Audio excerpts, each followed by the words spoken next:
7 days before our wedding, she vanished. No fight, no warning, no goodbye, just gone. I found out the way you never want to find out anything important, through a friend's awkward phone call that started with too long of a pause. "Dude, have you seen her Instagram?" My stomach dropped before I even opened the app. The kind of drop that tells you your world's about to change. There she was, Miami Beach, designer bikini I'd never seen before. Some guy's arm wrapped around her waist like he owned her. The guy wasn't me. Our wedding was in exactly 7 days. The venue was booked and paid for. The honeymoon resort in Costa Rica, my bonus check from last year. The flowers were ordered. The cake was scheduled for delivery. My mom had already flown in from Ohio, and our joint savings account, empty. Not just empty, stripped clean. $43,000. Gone. 3 years of my life. Working double shifts at the plant while she did hot yoga and wine tastings with friends. Eating ramen and canned soup while she got weekly manicures. Skipping every vacation, every night out, every small pleasure because we were building our nest egg and investing in our future together. Turns out, she had a very different future in mind. The friends all had opinions. Lawyer up, drag her through court, make her pay, ruin her reputation, expose her on social media. But here's the thing. I was tired. Bone deep, soul-crushing tired of giving everything to someone who saw it all as disposable as a used tissue. I stayed in our apartment for 3 days. Her side of the closet still half empty from when she went to help her sister move.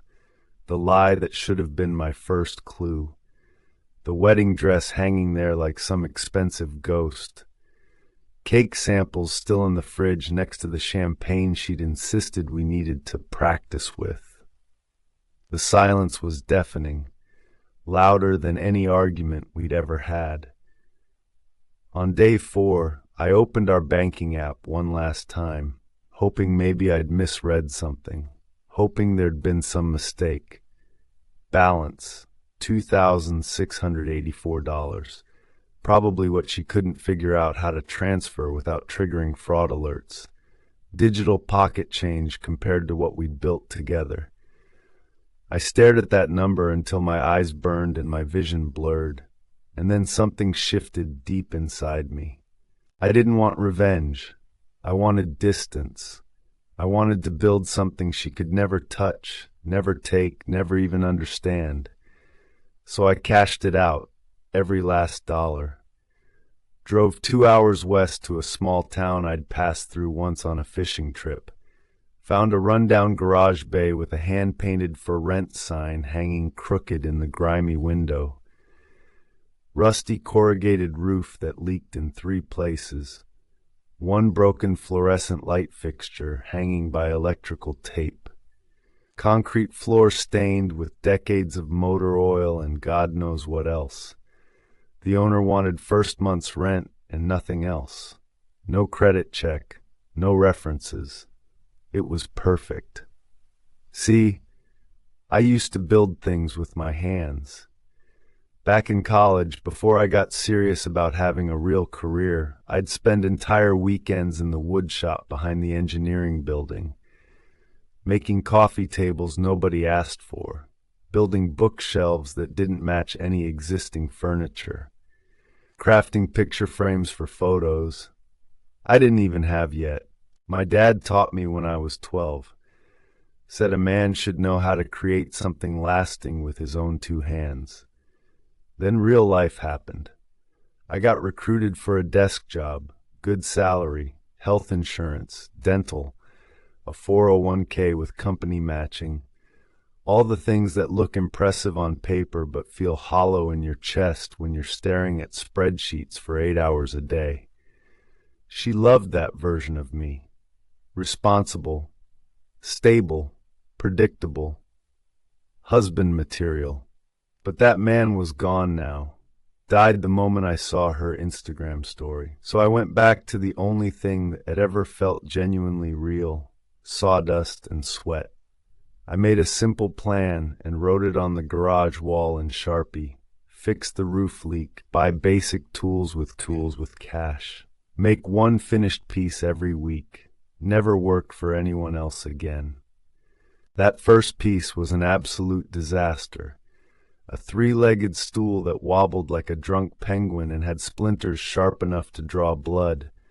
Looked like a middle schooler made it blindfolded during an earthquake. I kept it anyway. Still have it. Not because it was good, but because it was honest.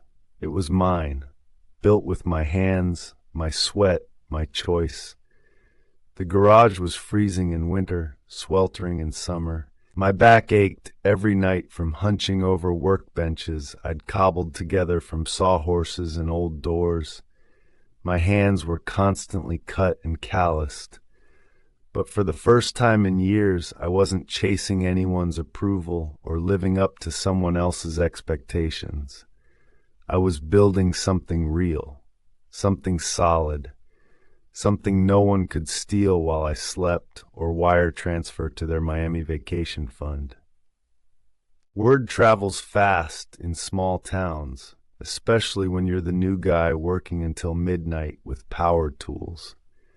Mrs. Henderson knocked on my garage door one Tuesday morning. Her husband had been the town's go-to carpenter for 40 years before he passed. She needed a memorial bench for his gravesite. "Nothing fancy," she said, clutching a worn photo of him in his workshop. "Just something that feels like him, something that would make him proud." I spent 2 weeks on that bench, sanded every surface until it was smooth as glass, used mortise and tenon joints like he would have, finished it with 3 coats of marine-grade varnish that would last decades. When she came to pick it up, she took one look and started crying. "It feels like home," she whispered, running her weathered hands along the armrests. "It feels like him." That's when I understood. This wasn't just woodworking. This was healing. Not just for them, for me. Orders started trickling in. A dining table for the Johnsons' 25th anniversary, a toy chest hand-carved with animals for the Martinez family's new baby, a rocking chair for old Mr. Pete's front porch where he sat every evening watching the sunset. Each piece taught me something new. Each satisfied customer spread the word a little further. With every project, the pain got quieter, not gone, just manageable. Like a broken bone that finally stopped aching when the weather changed. Then, 8 months later, my phone buzzed with a text from a number I'd never deleted but never wanted to see again. Her name on the screen like a punch to the gut. "I'm in the area. Can we talk? I owe you an explanation." I stared at that message for 10 minutes. I didn't suggest meeting at a coffee shop, didn't offer to clean up or put on nice clothes or pretend to be anything other than what I'd become. Just texted her my address and kept working on a china cabinet for the pastor's wife. She walked into that garage 20 minutes later and froze in the doorway. Finished pieces lined every wall. A dining set here, bookshelves there, a rocking horse I'd carved for my nephew. The air thick with the smell of pine shavings and Danish oil. Afternoon sunlight streaming through windows I'd installed myself, illuminating sawdust motes floating like tiny golden stars. My hands were stained dark with walnut stain. My flannel shirt had a patina of wood dust that no washing machine could completely remove. She looked around like she'd entered another dimension. "You built all this by yourself?" I nodded, kept sanding the cabinet door I was working on. "I honestly didn't think you'd land on your feet. I thought you'd, I don't know, fall apart." I didn't look up. Why would I fall apart? Long pause. I could hear her breathing.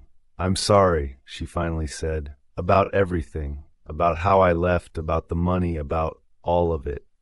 Okay, not because it fixed anything, not because I forgave her, but because I genuinely didn't need anything from her anymore.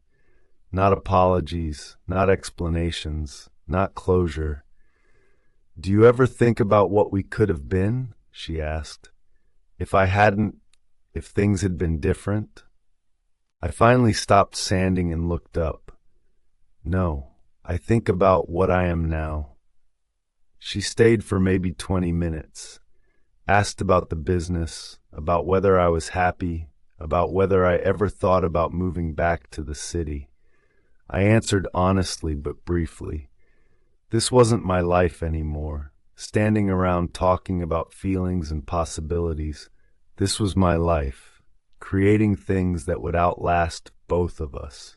She left just as the sun was setting. This time, I didn't watch her walk away. These days I open the shop at dawn, put on a pot of coffee strong enough to wake the dead, let the morning light spill across workbenches that hold projects in various stages of completion. I get orders from 3 counties over now. People don't just come for the furniture, they come for the peace they feel in this space. The sense that something broken can be shaped into something lasting and beautiful. They ask if I ever think about dating again, getting married, starting over. I just smile and keep working. I don't build for approval anymore. I build for purpose. She left with our wedding fund and our planned future, but I used every dollar she didn't take to build a life she couldn't touch, couldn't understand, couldn't ruin. A life with calloused hands and quiet mornings, with sawdust in my coffee and genuine pride in every piece I create, with customers who become friends and projects that become legacies. She took what we had planned. I built something better. Without her, without bitterness, without looking back, just wood, work, and the kind of silence that finally feels like home.